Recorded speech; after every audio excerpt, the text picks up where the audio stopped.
Se vocês acham que o novo DRS da Fórmula 1 ele vai ser aquela asa que se abre e se fecha e que vai funcionar exatamente como o antigo DRS, você está errado. Você está errado. Porque aquele sistema de asa dupla, lá da frente e a de trás que vão se abrir, vai estar disponível para todos os carros ao mesmo tempo. Vai funcionar igual o DRS, porém com uma grande diferença. Ele não precisa do carro estar a menos de um segundo na frente. Ou seja, todos os carros vão poder usar esse sistema ao mesmo tempo. Então não vai ter vantagem para ninguém. Aquele sentimento de que o carro ficava mais rápido quando a asa se abria, vai sair do sistema de redução de arrasto e vai ser jogado no motor. Eu te explico isso até o final desse vídeo. Eu sou o Fernando, falo de Fórmula 1 todos os dias aqui. Não esqueça de se inscrever no canal para ver mais vídeos meus e já clica no like, porque o like ajuda muito na divulgação desse vídeo.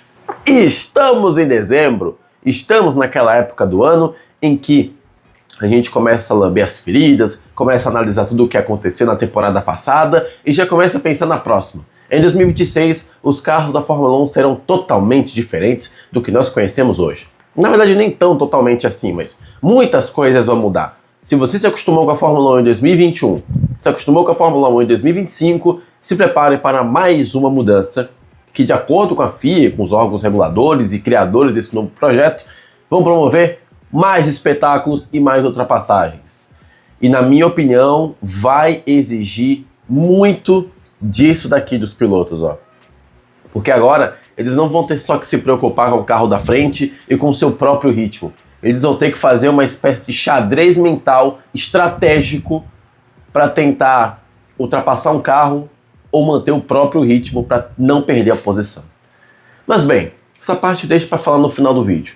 Vamos aos fatores técnicos, as mudanças que de fato vão estar presentes visivelmente nos carros do ano que vem. Primeiro ponto bem importante para vocês que não gostaram do regulamento anterior, eu gostei, mas para quem não gostou, é que o efeito solo vai ser atenuado. Não vai ser tão importante como foi nos últimos anos.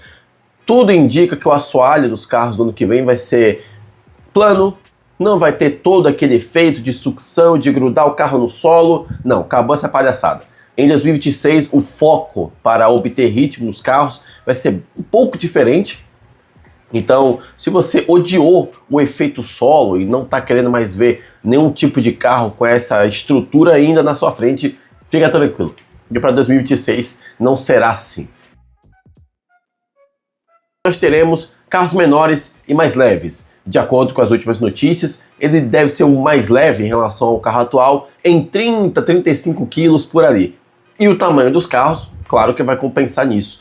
Eles vão ficar um pouquinho mais estreitos e a distância entre os eixos vai diminuir um pouco, ou seja, o carro vai ficar numa dimensão um pouquinho menor. Claro que isso tudo vai também para compensar os motores, que agora deixam de ter a proporção que a gente conhece hoje, que acho que é de 80-20 ou 70-30 de combustão para elétrico, para ser 50% de importância de combustão e 50% de importância elétrica.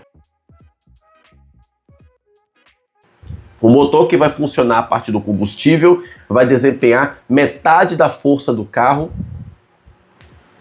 igualmente sendo a importância da força do carro que vai ser obtida a partir do motor elétrico.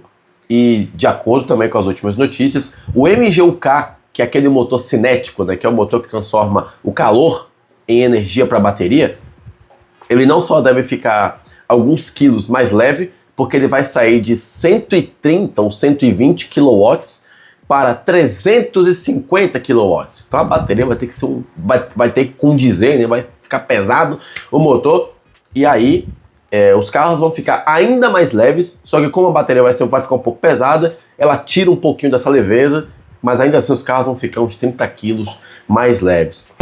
É que eu anotei tudo ali, tá? Pra quem tem dúvida aqui no canal, pô, Fernando, você fica lendo o roteiro, você tem um TP na sua frente? Eu tenho, porque eu não posso falar nada errado aqui. Tem outra coisa também, ainda sobre os motores e sobre a questão da combustão, que é a seguinte: os combustíveis serão sustentáveis.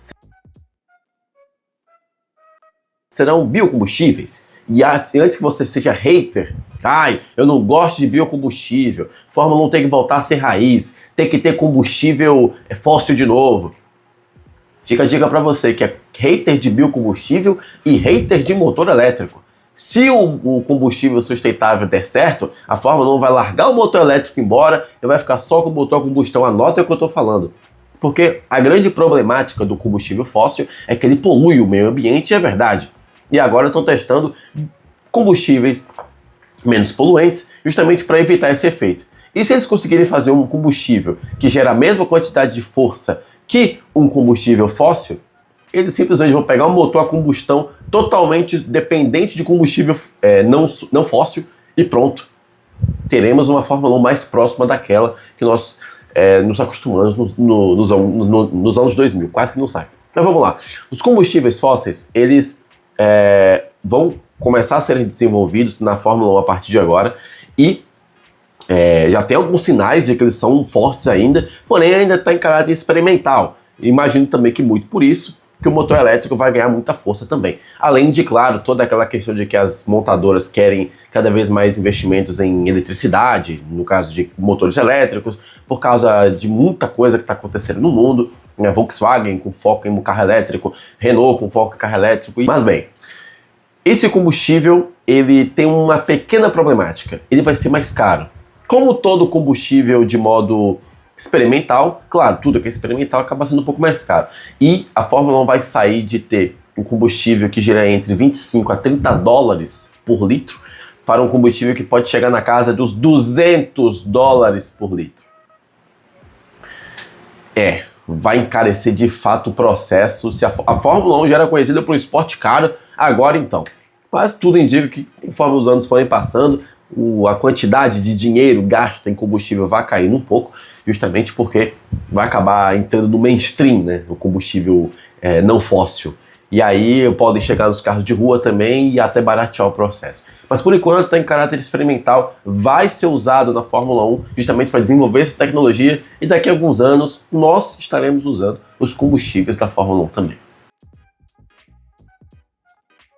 Temos que falar do principal ponto importante aqui, que é a nova aerodinâmica ativa, né? Que vai ser, vamos esquecer o DRS. O propósito do DRS era ter uma asa traseira que se abria quando o carro estava 1 segundo atrás do carro que estava sendo perseguido.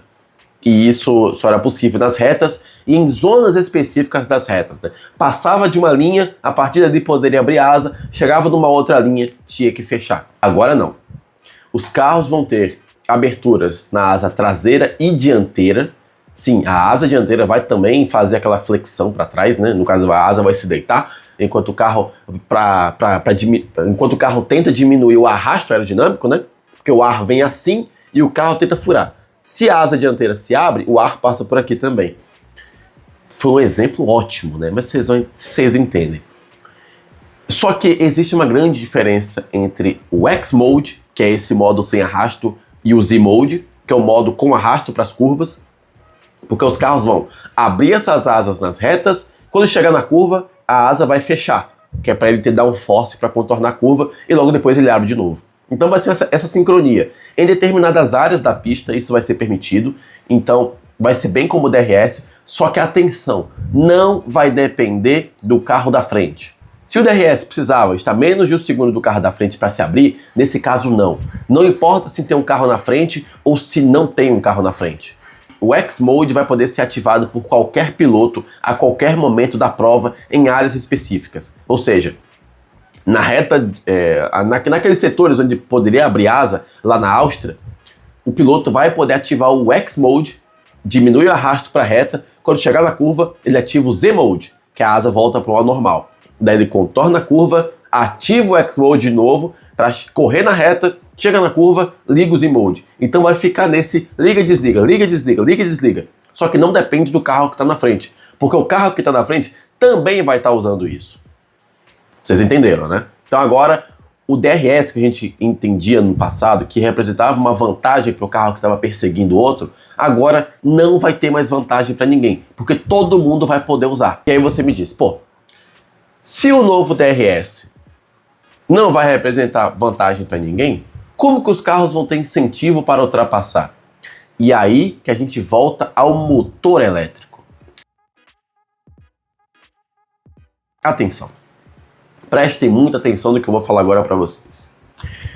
A grande vantagem e o incentivo para a ultrapassagem vai depender ainda do carro estar a menos de um segundo do outro e do motor elétrico. Atenção.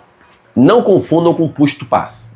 Não confundam com push to pass. Porque o push to pass ainda poderia ser utilizado para se defender do carro que está atrás. Nesse caso, não. O carro que está na frente ainda continua sendo alvo. Vai funcionar da seguinte forma. O motor elétrico, nas retas, eles vão funcionar desse jeito. Quando um carro chegar a uma determinada velocidade, de acordo com as notícias aqui, 290 km por hora, ele ainda vai estar usando 100% do motor elétrico. Só que quando ele passar desses 290 e chegar a 345, 300 e tal, esse motor elétrico vai perdendo força até lá. Então, ó, 100% do motor elétrico com 290 km por hora, 0% do motor elétrico a 345. Ou seja, vai ter tipo um limite de velocidade em relação ao uso do motor elétrico. Já o carro de trás que tiver menos de um segundo, claro, ele vai ter esse sinal de que o motor elétrico vai poder se estender um pouco mais além daqueles 290. Então, se o carro da frente começou a perder força elétrica a partir dos 290, o carro de trás só vai perder força elétrica a partir de um 320, 330, podendo só chegar a zero de motor elétrico em 350 km por hora, por exemplo.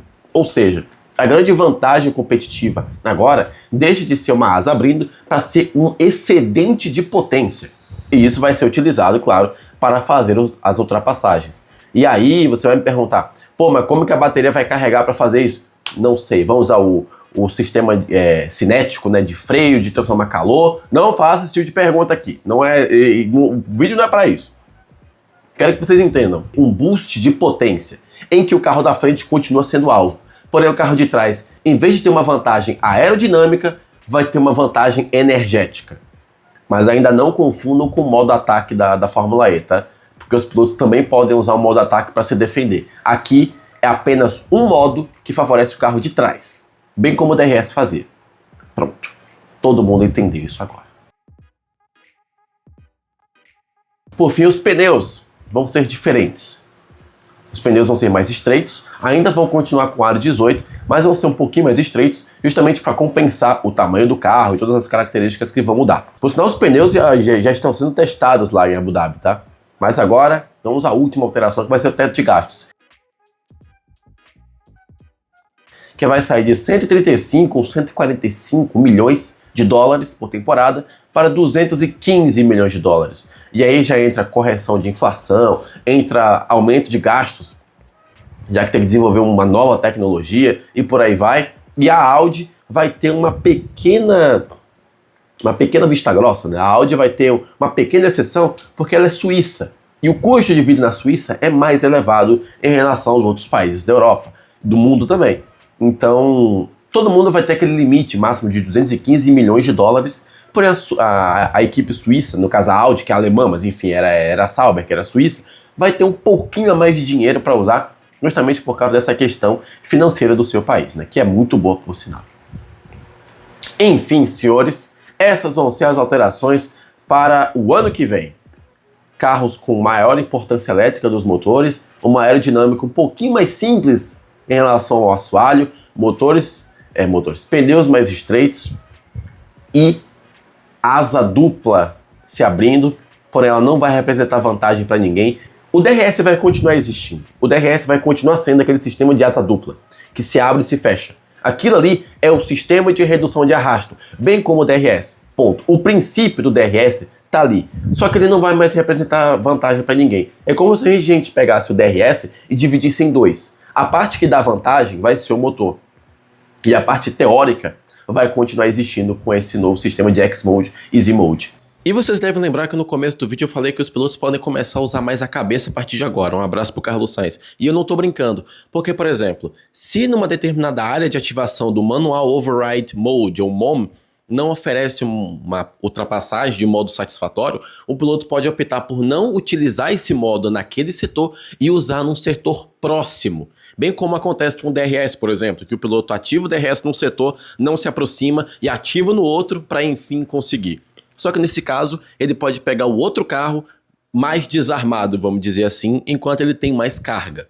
Isso é uma coisa que pode acontecer e não se surpreendam se as corridas não só forem decididas na base da velocidade pura, como também na tática real dentro da pista. Pois é, Fórmula 1 cada vez mais necessitada de pilotos pensando o que eles vão fazer a partir de agora. Senhores, esse foi o vídeo. Espero que tenham gostado. Se sim, clica no like e se inscrevam. E eu vejo vocês no próximo vídeo para falar de Fórmula 1. Até mais.